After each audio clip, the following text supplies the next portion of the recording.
ইসলামী ছাত্র শিবির কি আন্দোলন করে, তার নেতা কেমন। সারা বাংলাদেশের আমিরুস শাবাব জওয়ানদের নেতা, ইসলামী সমস্ত ছাত্রদের আদর্শ সংগঠন ইসলামী ছাত্র শিবিরের নেতা। আপনারা তাকে দেখুন, তিনি আপনাদের সামনে দাঁড়াবেন, আমার পরই তার ঘোষণা হবে। সেই ঘোষণার পর আপনারা সভাপতিকে দেখুন, তার বক্তব্য শুনুন, তারপরে আমি মোনাজাত করব। এই মোনাজাতে আপনারা সবাই শামিল হবেন। কেন্দ্রীয় সভাপতি 48 জন শহীদের রক্তে সিক্ত এই সংগঠন বাংলাদেশ ইসলামী ছাত্র শিবিরের সিপাহ সালার এদেশের তৌহিদি ছাত্র জনতার প্রাণপ্রিয় নেতা জনাব আবু জাফর মোহাম্মদ ওবায়দুল্লাহকে সংক্ষেপে সভাপতির ভাষণ পেশ করার জন্য অনুরোধ করছি। মাওলানা দেলোয়ার হোসেন সাইদি সাহেব, মঞ্চে উপবিষ্ট অন্যান্য ওলামায়ে কেরাম, আমার সামনে হাজির এই বাংলার তৌহিদি ছাত্র জনতা, আসসালামু আলাইকুম রহমতুল্লাহি ওয়া বারাকাতুহু। আমি আজকে কোনো বক্তব্য দেওয়ার জন্য দাঁড়াইনি,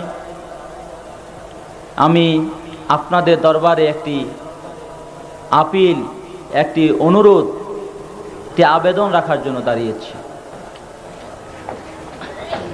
আমরা অযোগ্য, আমরা সীমাবদ্ধ অবস্থায় আছি, তারপরেও আমরা বিশ্ববিদ্যালয়, কলেজ, স্কুলে পড়ে এদেশের তরুণদেরকে কোরআন পড়াই, নামাজের দিকে ডাকি। এদেশের অসংখ্য অসৎ ছেলেকে এনে, আমার মতো অসৎ ছেলেকে এনে এই শিবির চরিত্রবান করেছে। এটাই হচ্ছে আমাদের অপরাধ। এই অপরাধে আজ জাহাঙ্গীরনগর বিশ্ববিদ্যালয়ে রাতের অন্ধকারে শিবিরের কর্মীদেরকে মারার পর তাদের হাতে অস্ত্র তুলে দিয়ে তাদেরকে গ্রেফতার করা হয়েছে, ডিটেনশন দেওয়া হয়েছে, এখনো ছাড়া হয়নি। আমি সরকার প্রধান, স্বরাষ্ট্রমন্ত্রী, পুলিশের আইজি, ওনাদের কাছে প্রশ্ন রাখতে চাই, ওই বিশ্ববিদ্যালয়ের ভিসির কাছে প্রশ্ন রাখতে চাই, আপনারা আপনাদের বিবেককে সামনে রেখে, যে আল্লাহ আপনাদেরকে সৃষ্টি করেছেন, যার কাছে আপনাদের ফিরে যেতে হবে, যেখান থেকে আপনাদের 14 গোষ্ঠী উদ্ধার পায়নি, আপনারাও পাবেন না, সেই আল্লাহকে সামনে রেখে একবার বলুন, ইসলামী ছাত্র শিবির সন্ত্রাস করে কিনা। আজ এই পান্থপথে ইসলামী ছাত্র শিবির যেই মাহফিল আয়োজন করেছে, এটি কি কোন খুনি সন্ত্রাসীদের মাহফিল কিনা? কেন এই মাহফিলের উপর হামলা হলো? যারা করেছে তারা কি ভালো লোক? তারা কি সৎ লোক? এ সমাজে কি তাদের হাতেই থাকবে? এ সমাজ কি এই খুনি লুটেরা, এই সন্ত্রাসীদের কাছে জিম্মি থাকবে? আমি জানতে চাই। আজকে এখানে যারা বোমা মেরেছে, এখানে যারা গুলি করেছে, তারা বহু দূর থেকে আসে নাই, তারা বাংলাদেশে থাকে। 24 ঘন্টার ভেতর যদি ওদেরকে গ্রেফতার করা না হয়, তাহলে আমরা বুঝবো সরকারের সাথে ওদের আঘাত আছে। আমরা বুঝবো কোরআনের এই মাহফিল, রসুলের এই মাহফিলকে ওদের সহ্য হয় নাই। এই এলাকাবাসী, এই কাঁঠাল বাগান, কলা বাগান, এই তেজগাঁও, এই তেজকুনিপাড়া, ফানগেট এলাকাবাসী সকলে আপনারা দেখেছেন আজকে কেমন শান্তিপূর্ণ মাহফিল হচ্ছিল।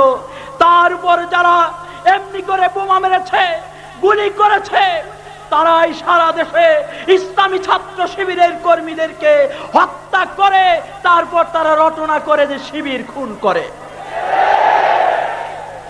এই হত্যাকাণ্ড, এই সন্ত্রাস, এই নৈরাজ্য, এই গোলাগুলির মাধ্যমে রাসূলুল্লাহ সাল্লাল্লাহু আলাইহি ওয়াসাল্লামের আদর্শকে শেষ করা যায় নাই।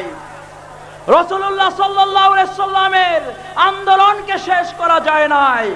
আজও গুলি, হত্যা, সন্ত্রাস, নির্যাতন, ডিটেনশন, অপপ্রচার, মিথ্যাচার এবং এই সমস্ত হই হুল্লার মাধ্যমে আল্লাহর নূরকে তারা নিভাতে পারবে না ইনশাআল্লাহ।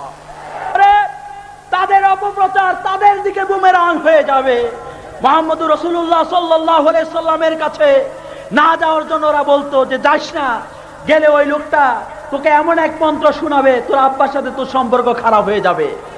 আর লোকটা বলতো যে যাই না, আমার আব্বার সাথে সম্পর্ক খারাপ হলে কি হলো, আমি আরো কয়েকজনের আব্বার সাথে সম্পর্ক খারাপ করে দেওয়ার জন্য মন্ত্রটা শিখে নেই। তারপর যাওয়ার পর যখন কোরআনে হাকিমের, কোরআনে কারীমের এই সুন্দর আয়াত, কোরআনের এই হৃদয় স্পর্শী আহ্বান শুনতো, তখন তারা সব ভুলে গিয়ে বলতো, মুহাম্মদ আপনার সম্বন্ধে বহু কথা শুনেছি, আজ আপনাকে জানতে পেরেছি, আমাকে গ্রহণ করুন, লা ইলাহা ইল্লাল্লাহু মুহাম্মাদুর রাসূলুল্লাহ। আজকে আমি সুধী মণ্ডলীকে অনুরোধ করব, আপনারা তাদেরকে কিছুই করার দরকার নেই, শুধু বলেন যে তারা প্রমাণ করুক শিবির কোথায় সন্ত্রাস করেছে। আর আপনারা আপনাদের আশেপাশের লোকদেরকে বলেন যে শিবিরকে দেখো, এরাই শিবির। এই কলাবাগানে বঙ্গবন্ধু পরিষদের সেক্রেটারি ডাক্তার এস এ মালেক সাহেব থাকেন। আমাদের বাসায়, আমার বাসায় এই পর্যন্ত 4 বার অ্যাটাক হয়েছে, গত রমজানও হয়েছিল। ওনাকে বলেছিলাম যে এখানে যে অ্যাটাক হয় এ দায়িত্ব আপনাদের। এই অ্যাটাক হচ্ছে বলেন, আজকে 15 বছর এখানে থাকি, আপনাদের এই পাড়ায় আমরা কোনোদিন কোনো ককটেল ফাটিয়েছি কিনা, গুলি করেছি কিনা, কাউকে মেরেছি কিনা, কিংবা কোনো মহিলার দিকে কোনো মেয়ের দিকে আমরা খারাপ দৃষ্টিতে দেখেছি কিনা। তিনি আমাকে বললেন যে দেখো, আমি পত্রিকায় স্টেটমেন্ট দিতে পারবো যে তোমাদের মতো সৎ ছেলে হয় না, তোমরা এখানে বহু ভালো আছো। এই কথা তিনি সেখানে বলেছেন, হয়তো কাগজে বলতে সাহস পাবেন না। সুধী মণ্ডলী, আমাদের অনেক অযোগ্যতা, অনেক সীমাবদ্ধতা, তারপরও আল্লাহ রাব্বুল আলামিনের অপার করুণায় আমরা আজকে এই মাহফিলের আয়োজন করেছি। আপনাদেরকে কষ্ট দিয়েছি, আমাদের অব্যবস্থার জন্য আমরা ক্ষমা প্রার্থী। আর আমি আপনাদের কাছে অনুরোধ করব, আপনারা আমাদেরকে টাকা পয়সা ধন দৌলত কিছু দেওয়ার দরকার নেই। আপনারা আপনাদের হৃদয় থেকে আমাদের জন্য দোয়া করবেন, কারণ দোয়ার সাথে টাকা পয়সা, সন্তান এগুলি এমনি আসবে, অটোমেটিক আসবে। আপনারা আমাদের জন্য দোয়া করবেন যেন বাংলাদেশের এই অবক্ষয় এবং এই নৈরাজ্যের কবলিত অবস্থায় আমরা যে একদল তরুণকে তৈরি করতে চাই, যারা বাবাকে রোগগ্রস্ত অবস্থায় সেবা করবে, যারা মায়ের পাশে বসে দ্বীনের কথা বলবে, যারা ছোট ভাইটিকে কোরআন শিখাবে, যারা চরিত্রের দিক থেকে সুন্দর হবে, আমরা যেন সেই তরুণদেরকে তৈরি করতে পারি। আমি আপনাদের কাছে এই দোয়াটা চাই। মেহেরবানি করে আপনারা আমাদের ভুল ত্রুটি ক্ষমা করে দেবেন। এই বিশৃঙ্খলা যেটা হয়েছে এটা আপনারা দেখেছেন, আপনারা সাক্ষী। আল্লাহর কাছে কাল কিয়ামতের মাঠে এটাই আমাদের জন্য একটি নাজাতের জরিয়া হবে যে এরা ওই অবস্থায় মজবুত ছিল, ওরা পালায় নাই, ওরা ঈমানের দাবিতে সাড়া দিয়ে নারায়ে তাকবীর আল্লাহু আকবার বলে ময়দানে টিকে ছিল। আল্লাহ এই কথা সাক্ষী দেবেন না? আমি আপনাদের কাছে এই দোয়াই চাই, এই সহযোগিতা চাই।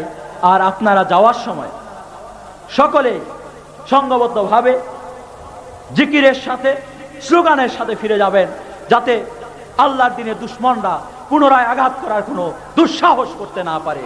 কোরআনের আয়াত আল্লাহু আকবার যতদূর যায় ততদূর কোনো শয়তানের আশ্রয় থাকে না।